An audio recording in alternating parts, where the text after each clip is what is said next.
Bonjour Emmanuel Attias. Bonjour Isabelle. C'est un plaisir de vous retrouver dans le journal communautaire. Comme à chaque fois, un Bon, plaisir vous êtes partagé. notre historien officiel de la radio JM. Et je vous accueille aujourd'hui puisque nous allons évoquer les fêtes de Sukkot. Elles approchent à grands pas. Alors moi, j'ai déjà envie de vous demander tout simplement, parce que je me suis posé la question, d'où vient le nom de Sukkot? Alors il y a différentes interprétations. Il y a une marloquette, il y a un vrai débat à l'époque talmudique, dans la Mishnah. On a d'abord Rabbi Eliezer qui suggère une première proposition. Il dit que Sukkot rappelle le temps passé dans le désert. Et il prend le mot au sens littéral qui désignait les huttes ou les tentes construites par les Bnei Israël, donc les Hébreux qui ont résidé donc, pendant une certaine période à la sortie d'Égypte, donc dans un espace inhospitalier.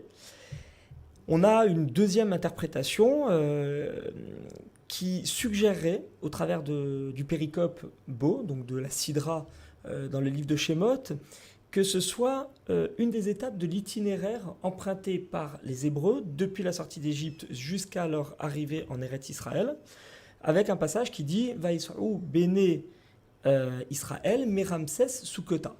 Donc les Hébreux ont voyagé depuis la ville de Ramsès jusqu'à l'étape de Sukkot, qui est la première sur leur itinéraire qui va durer, comme on le sait, une quarantaine d'années. Et puis on a une troisième interprétation, c'est celle donnée par le très grand maître de la Mishnah, Rabbi Akiva, qui lui y voit un sens figuré. Il estime que ce sont les Hanané Akavod, c'est-à-dire ces 7 nuées célestes que Dieu avait placées aux 4 points cardinaux en haut, en dessous et devant les Hébreux pour les guider et les protéger face aux aléas climatiques et face aux ennemis potentiels. Donc un nom qui peut avoir diverses origines du coup. Alors, Tout à fait. quelle est aujourd'hui la symbolique même de la Souka? Alors, aujourd'hui, la Souka, elle est vraiment rattachée à l'idée que nous nous mettons sous la protection divine et que nous revivons d'une façon symbolique ce que nos aïeux, nos ancêtres, nos pères ont encouru comme danger et pendant cette sortie d'Égypte et la foi qu'ils ont mise en Dieu pour leur apporter un secours et les protéger.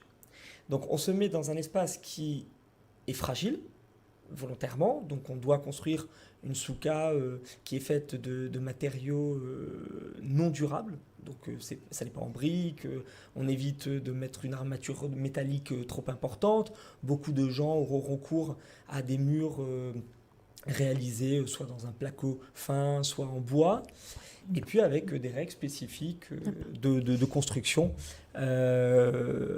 qui sont établies dans le traité Sukkot du Talmud de Babylone.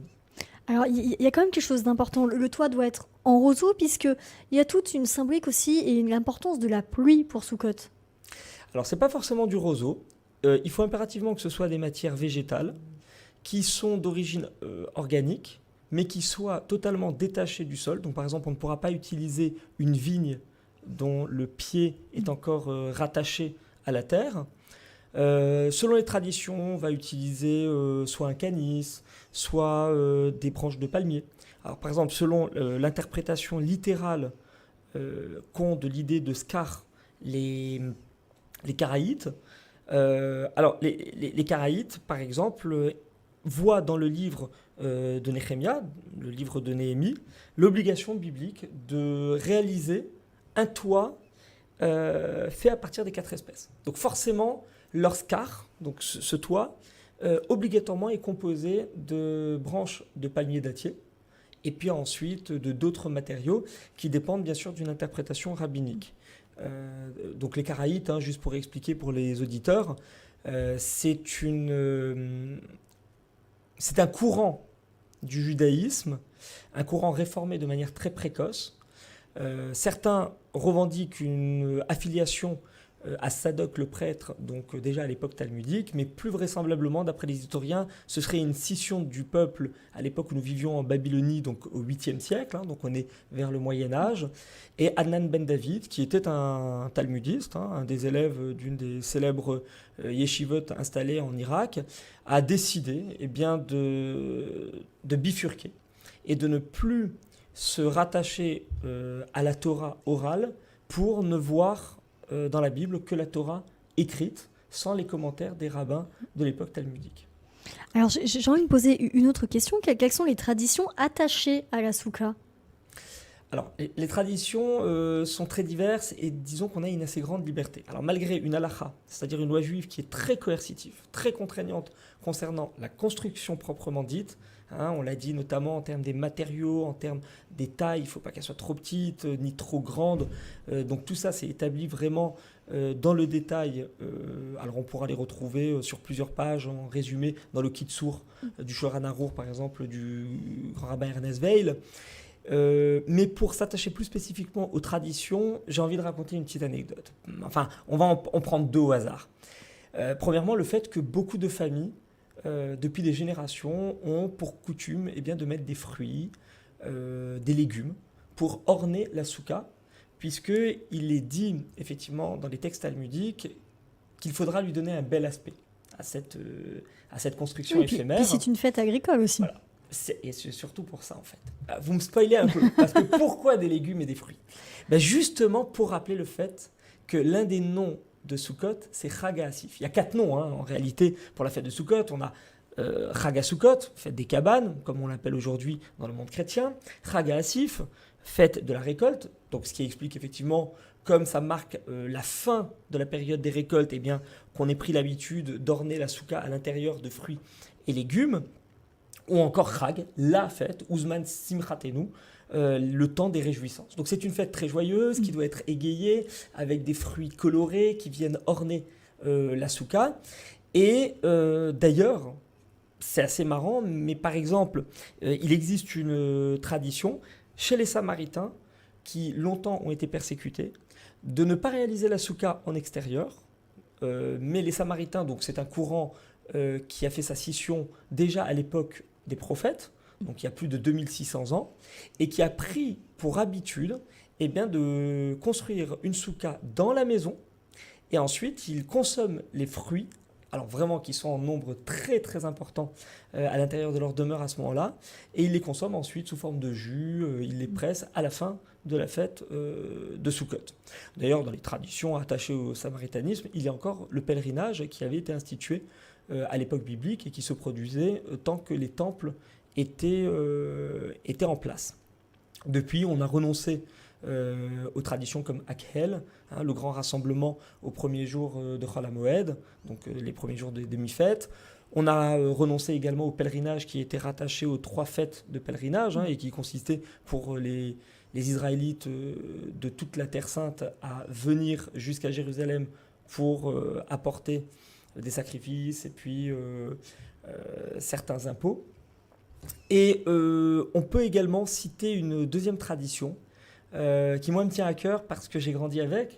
Comme certains auditeurs le savent, je suis d'origine alsacienne. Mais oui, et nous quelque chose que vous connaissez dans bien. L'espace germanique, une coutume un peu singulière qui consiste à installer dans la souka un oignon planté de plumes. Alors, c'est surprenant là. C'est assez surprenant.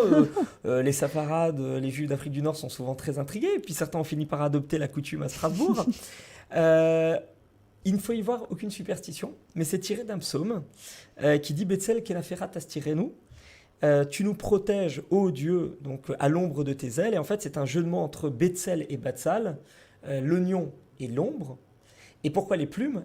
Parce que tu nous protèges à l'ombre de tes ailes. Alors on pourrait se dire, ces juifs ashkénazes sont superstitieux. On va dire que les juifs germaniques sont peut-être les moins justement ancrés dans les superstitions de tous les juifs. Il y a un côté très rigoureux et au point qu'ils ont même, pour qu'on ne puisse pas les en accuser, appelé cette tradition choté, qui veut dire imbécile. Imbécile, celui qui croirait qu'on y attache une importance. Alors, quel est l'intérêt? C'est un peu comme pour le Seder de Pessah. C'est une façon de faire poser des questions aux jeunes enfants qui vont s'interroger et qui vont dire mais pourquoi? À quoi correspond cette pratique? Et donc là, on leur explique. Betzel kenaferat astirenu. C'est parce que Dieu nous a protégés à l'ombre de ses ailes, alors nous avons représenté de manière allégorique, de manière symbolique, cet oignon planté de plumes. mais vraiment c'est plus pour le jeu, ça n'a aucune obligation à la RIC, c'est pratiqué par un certain nombre de familles, et donc si des gens vont en Alsace, qu'ils ne s'étonnent pas de voir qu'il y tradition a alsacienne. un morceau de pot-au-feu qui traîne au plafond. C'est pour rappeler la cuisine, la gastronomie locale. C'est ça, exactement. Alors Emmanuel, justement, vous l'avez évoqué, Sukkot, c'est une fête conviviale, joyeuse, en famille. Est-ce que vous avez, je sais pas, un souvenir qui vous a marqué, enfant de Sukkot, qui vous reste? Ah oui, ça, évidemment. Nous allions chez mon oncle et ma tante, qui sont des gens appartenant à la communauté orthodoxe, qui avaient une grande famille. Et la souka n'était pas destinée à accueillir autant de monde. Donc on se pressait et surtout on nous rappelait qu'il fallait bien s'être lavé les mains et avoir fait tout ce qu'il faut quand il faut. Parce qu'une fois qu'on était dans la souka, on ne pouvait plus sortir pendant les 2 heures qui suivaient. Et lorsque j'étais enfant, en Alsace, très souvent la fête de Sukkot accueillait la pluie, puisque nous sommes à la fin des récoltes. Et d'ailleurs, nous prononçons à la fin de la fête de Sukkot une prière pour demander justement à Dieu d'alimenter en eau les récoltes. On passe du Moridatal, fait tomber la rosée, à Mashiv Aruach ou Morid Ageshem, fait souffler le vent et tomber la pluie.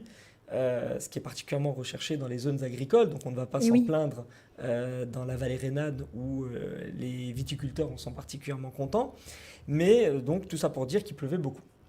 Et nous scrutions le nombre de gouttes qui tombaient dans l'assiette de soupe accompagnées de Matzesknäpfel, qui sont les Kneider alsaciennes, c'est-à-dire ces boulettes faites de poudre de pain azime, traditionnel de l'Alsace, pour avoir le top départ donné par mon oncle très très rigoureux de la halakha. À partir du moment où les gouttes étaient suffisamment épaisses et nombreuses, nous pouvions abandonner la souka. Nous avions fait la mitzvah d'y avoir résidé le temps suffisant et nous poursuivions le tempo en intérieur. Voilà, parce que la Torah a toujours cette adaptation qui est propre à la religion juive, de donner la priorité à la beauté de la fête plutôt que à la rigueur ou au fanatisme. Il est écrit, tu rechercheras la vie. Donc le but, c'est pas de se rendre malade non plus par les aléas du temps. Ce qu'il faut, c'est faire la mitzvah. Ceux qui le peuvent, eh bien, mangent dans la souka. Ceux qui sont encore plus endurants, notamment les hommes, ont même la tradition d'y dormir. Voilà, donc certains y passent clairement 7 jours. Il est même recommandé pour les plus observants d'aller y étudier la Torah, par exemple l'après-midi, et de prendre leur goûter ou leur petite collation de 10 heures, leur café par exemple, également sous la souka. Il y a quand même une petite différence entre la France et Israël. Donc en France, on peut trouver des soukas par exemple dans les jardins, mais par contre en Israël, ce sont des soukas, on va dire, publics. Alors, on dit souka quand c'est au pluriel? Des soukottes. Voilà. Donc on peut trouver des soukottes publiques. On peut en trouver des publics, même en France. Par exemple, à proximité des studios de la radio, pendant des années, j'ai vu dans la rue Saint-Suffren, qui est un petit peu l'un des cœurs juifs, l'un des poumons juifs de la cité phocéenne, une souka montée avec l'autorisation préfectorale par le propriétaire d'un restaurant, qui demande, de la même façon qu'un restaurateur a le droit de mettre en terrasse ses chaises et ses tables, l'autorisation de pouvoir installer cette petite cabane temporaire pendant les 8 jours que dure la fête. À Strasbourg, il n'est pas rare d'en trouver dans les jardins parce que la communauté est particulièrement observante. Beaucoup de gens possèdent une maison avec un petit jardin en Alsace et donc les gens ont conservé l'habitude effectivement de monter leur souka et d'inviter leurs voisins qui, eux, n'ont pas la chance d'en avoir. Oui. Parce que c'est aussi une fête qui se prête à inviter... C'est ça, c'est une fête de partage. Ah, véritablement. C'est peut-être le moment où les gens s'invitent le plus et de façon très mutuelle. On reçoit la famille, on reçoit les amis. Il y a même une tradition attachée au monde chassidique, ce qu'on appelle les ushpizin, c'est-à-dire de recevoir des invités un peu mystères. Des personnes qui, à la manière d'Abraham, qui avait comme plus grande mitzvah, comme plus belle action à son compte, la Achnasat Orchim, c'est-à-dire l'accueil des invités de passage. Sa souka à lui, sa tente était ouverte aux 4 vents. Il y a une tradition comme ça d'inviter l'hôte de passage que l'on ne connaît pas, qu'on rencontre à la synagogue ou qui traîne dans la rue et qui n'avait pas prévu Oui, peut-être ne laisser finalement personne seul. C'est ça, on ne laisse personne seul pendant ce type de fête, effectivement. Alors quand on évoque les fêtes de Soukhot, on pense au loulav. Alors quelles espèces le composent? Alors, le Ça, loulav, c'est bien précis quand même, hein. On c'est avait marrant. fait une chronique là-dessus ensemble l'année Oui. dernière, Emmanuel. Oui, ou peut-être il y a 2 ans, je ne sais plus. Bon, peu importe. Ah, mais il y a 2 ans. Ah, vous je avez peut-être crois que raison. c'était il y a 2 ans. Oui, c'est moi. Non, parce qu'on vous essaie avez de se bonne mémoire. renouveler quand même, hein, Ah oui, dans les questions. regardez, on innove. Voilà, on innove. Alors, justement, le loulav, c'est marrant parce qu'on lui donne le nom d'une seule des arbaat aminim, c'est-à-dire d'une seule des 4 espèces. Le loulav désigne véritablement la branche de palmier dattier. Mais à côté du loulav, eh bien, se trouve l'étrog, donc le fruit du cédratier, donc le cédrat, qui ressemble un peu à un citron, mais qui n'est pas un citron, qui doit avoir une taille, une forme bien spécifique, selon son origine, qui doit être jaune ou vert, parce qu'ils peuvent venir du Maroc ou de Calabre. Certains sont d'ailleurs recherchés et peuvent même coûter un prix assez conséquent, parce qu'on nous dit qu'il faudra vraiment prêter attention au choix de chacun des éléments du bouquet du loulav. Et puis, on a également la hadas, qui est une branche de myrte, et la harava, qui est une branche de saule. Donc, ce sont des interprétations, parce que ça n'est pas écrit directement dans la Torah. Dans la Torah, on nous parle de hadar, c'est-à-dire le fruit de splendeur. Mais qu'est-ce que c'est que ce fruit de splendeur? Alors, les rabbins ont imaginé effectivement qu'il devait s'agir d'un fruit rare qui pousse à une certaine saison, mais qu'on ne trouve pas toute l'année, que ce soit un fruit qui présente des caractéristiques qui donnent la possibilité véritablement de le sélectionner selon certains critères spécifiques. Donc on veillera notamment à ce qu'il ait une petite pointe, à ce qu'il ait encore sa queue, à ce qu'il ne soit pas troué, c'est bien à ce précis, qu'il n'ait pas oui. de taches. Ah oui, il y a vraiment des gens qui s'attachent pendant des heures à sélectionner leur étrog et ensuite qui prennent avec soin la branche de palmier, qui vérifient qu'elle est pointue, qu'elle n'est pas fendue en son centre, qu'elle ne se décompose pas, et qui n'hésiteront pas, par exemple pour les branches de saule, à les changer en cours de fête pour qu'elles restent fraîches. D'accord. Sachant eh bien que ces 4 espèces, lorsqu'elles sont réunies, représentent d'une manière symbolique l'ensemble du peuple juif. Pourquoi? Eh bien parce qu'on a un fruit parmi les 4, l'étrog, qui sent bon et qui a du goût. Donc ça, c'est le tzaddik, c'est le chacham, c'est le juif parfait, c'est celui qui applique les mitzvot et qui en plus étudie. Donc il sait pourquoi il fait les choses et il fait les choses qu'il comprend. On a une autre espèce qui vient nous donner du goût, mais qui n'a pas forcément d'odeur. Donc ça, c'est notre interprétation, c'est celui qui étudie, mais qui ne fait pas les commandements. On a celui qui a de l'odeur, mais qui n'a pas de goût.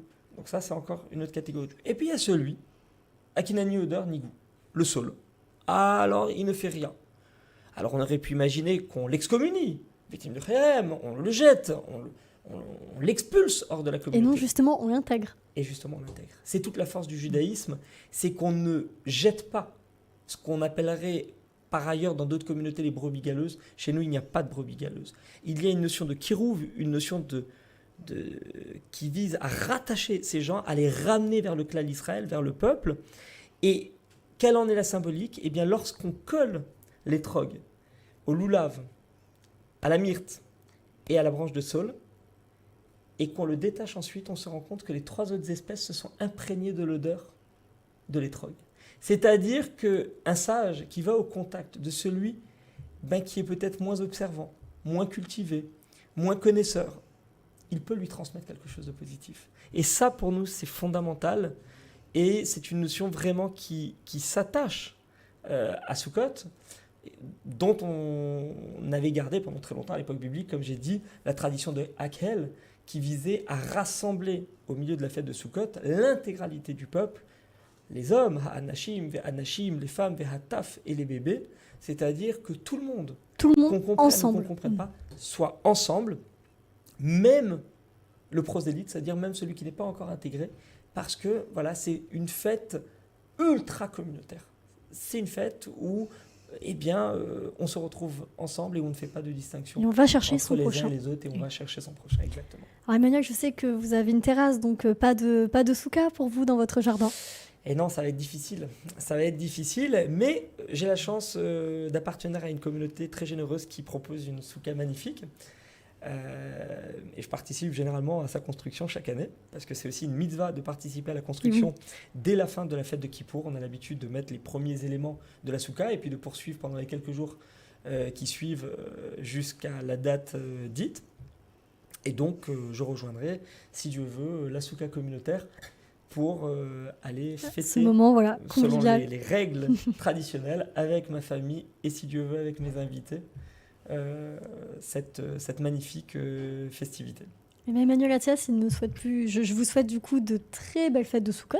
Merci beaucoup. On souhaite aux auditeurs Chag Sameach par avance. Voilà, de très belles fêtes à tous, dans la joie, Zman Simchatenu, et dans les réjouissances, on l'espère pour cette année, qui sera, on le souhaite, moins difficile que Plus douce. les deux précédentes. Et puis on se donne rendez-vous bientôt dans le journal communautaire. Si Vous tu êtes veux, un habitué. au plaisir. Alors c'est vrai que j'ai dit que vous êtes notre historien officiel, mais nous avons 2 historiens officiels.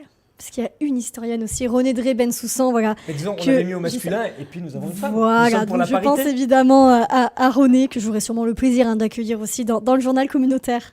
Emmanuel, merci beaucoup et à bientôt. Merci à vous. De Au belles plaisir. fêtes. Au revoir. Au revoir.